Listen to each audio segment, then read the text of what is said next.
समायोजन लेके रहेंगे। सर, ये नौकरी की लड़ाई नहीं है, ये आत्मसम्मान की लड़ाई है। हमारी जगह आज उनकी बेटी होती तो वो क्या करते? हम भी किसी की बेटी, हम 3000 शिक्षकों को निकाला जाता है तो ये न सिर्फ छत्तीसगढ़ के इतिहास में बल्कि भारत के इतिहास में एक काला अध्याय बन जाएगा। आज एक आदिवासी, आज एक शिक्षक के आत्मसम्मान की हत्या हो गए, मतलब हमारी हत्या हो गई।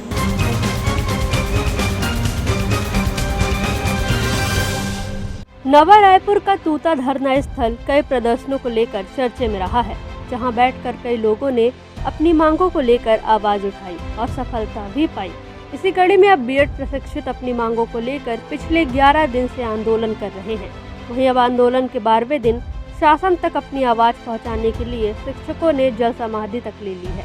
गौरतलब है कि बीएड सहायक शिक्षकों ने 14 दिसंबर को अंबिकापुर से रायपुर तक पैदल अनुनय यात्रा की शुरुआत की थी, जहां रायपुर पहुंचने के बाद 19 दिसंबर से उनकी यह यात्रा धरने में बदल गई। इस दौरान शिक्षकों ने सरकार और जनप्रतिनिधियों को अपनी पीड़ा सुनाने के लिए पत्र भी भेजे। वहीं आंदोलन में बैठे सहायक शिक्षकों ने अपनी मांगों की तरफ सरकार का ध्यान खींचने के लिए सामूहिक मुंडन कराया। पुरुषों के साथ महिला टीचर्स ने भी अपने बाल कटवाए, साथ ही करीब 3 बार ब्लड डोनेशन का कैंप भी चलाया।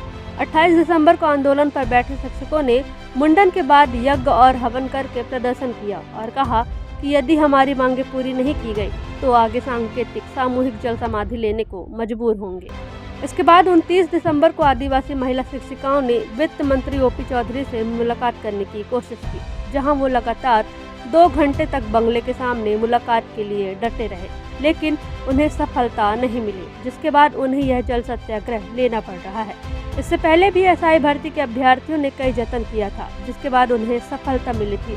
अब देखना ये होगा कि क्या एसआई भर्ती परीक्षार्थियों की तरह इन शिक्षकों को भी सफलता हासिल होगी। यहाँ पर हम सर जल सत्याग्रह करने आए हैं, यहाँ पर शासन से अपने मांग रखने आए हैं कि हम लोगों को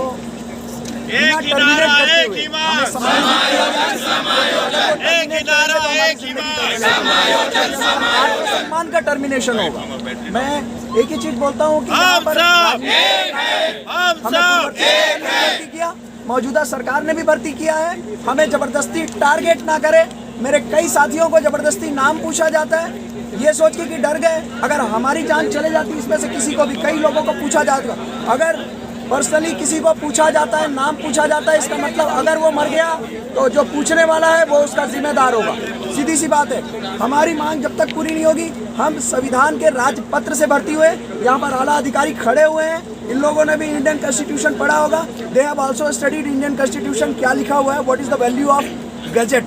अगर गजट को सरकार नहीं मानती है और हम संवैधानिक रूप से हम सरकार को मनाने के लिए यहाँ खड़े हैं, आज तक हमने किसी प्रकार का गैर कानूनी हरकत नहीं किया, ना हम कभी मुख्यमंत्री निवास का घेराव किए, इनके आदेश के बगैर हमने कोई भी काम नहीं किया। ये हमारी सबसे बड़ी पहचान है कि हम मेरिट वाले शिक्षक हैं। आप छत्तीसगढ़ की जनता, बस्तर की जनता, सरगुजा के तो लइका मल्ला पढ़ाए के बाद आज हमला यहाँ पर परेशान करत हो सकते काली मोर कोई गर्दन काट दे यहाँ पर मैं, लेकिन बता दे तो अगर मैं नहीं रहूँ समझ ले कि लोकतंत्र के हत्या हो गई। सीधी सी बात है। यहाँ पर कई साथी मल्ला ऐसा परेशानी होते और हम यही चीज कहना चाहता, बाकी मैं कुछ नहीं कहना चाहूँ सर। सरकार से प्रार्थना है, विष्णु जी है, पालनहार है, आदिवासी नेता है, कई आदिवासी में खुद दंतेवाड़ा क्षेत्र से पले बड़े यारो, आदिवासी बन सब खेले कूदे हो, और आज एक आदिवासी, आज एक शिक्षक के आत्मसम्मान की हत्या हो गए, मतलब हमारी हत्या हो गई। टर्मिनेशन करना मतलब है कि हम अल्लाह बिना टर्मिनेट करे समायोजन करना, यही हमारी मांग है। ये मांग हमारी रही, हमारे प्राण के साथ चल दी, और हमारा अगर समायोजन नहीं करना है तो सफेद चादर हमारे ऊपर लग गई। सीधी सी सर, ये नौकरी की लड़ाई नहीं है, ये आत्मसम्मान की लड़ाई है। हम मेरिट होल्डर्स हैं, हमारी कोई गलती नहीं है। हम सरकार से यही निवेदन करते हैं कि हमारी नौकरी सुरक्षित रखें। इस पूरी प्रक्रिया में कहीं भी कोई दोष नहीं है, और अगर आज हम 3000 शिक्षकों को निकाला जाता है तो ये न सिर्फ छत्तीसगढ़ के इतिहास में बल्कि भारत के इतिहास में एक काला अध्याय बन जाएगा। और अभी जो छत्तीसगढ़ शासन पर जो रूलिंग पार्टी है उसके लिए भी एक काला अध्याय होगा। अब ये उनको डिसाइड करना है कि क्या वो काले अध्याय को देने वाले 3000 निर्दोष शिक्षकों को निकालने वाले बनते हैं, या हम 3000 शिक्षकों की नौकरी बचाकर तारण बनना चाहते हैं। ये मुख्यमंत्री जी के ऊपर निर्भर करता है। मुख्यमंत्री जी आप खुद डिसाइड कीजिए कि आप क्या करना चाहते हैं। मेरा ये प्रश्न है कि अगर हमारी जगह आज उनकी बेटी होती तो वो क्या करते? हम भी किसी की बेटी हैं, ऐसे ही नहीं है। आज उनकी बेटी अगर यहाँ खड़ी होती तो क्या वो यहाँ नहीं आते, समायोजन नहीं करते? देख सकते हैं आप, सभी के आंखों में आंसू है। यहाँ पर 3000 लोग अपनी नौकरी को बचाने के लिए यहाँ पर जल समाधि लेके रखे हुए हैं और सबके आंखों में यहाँ पर आंसू है, दर्द है, सबकी एक अलग कहानी है।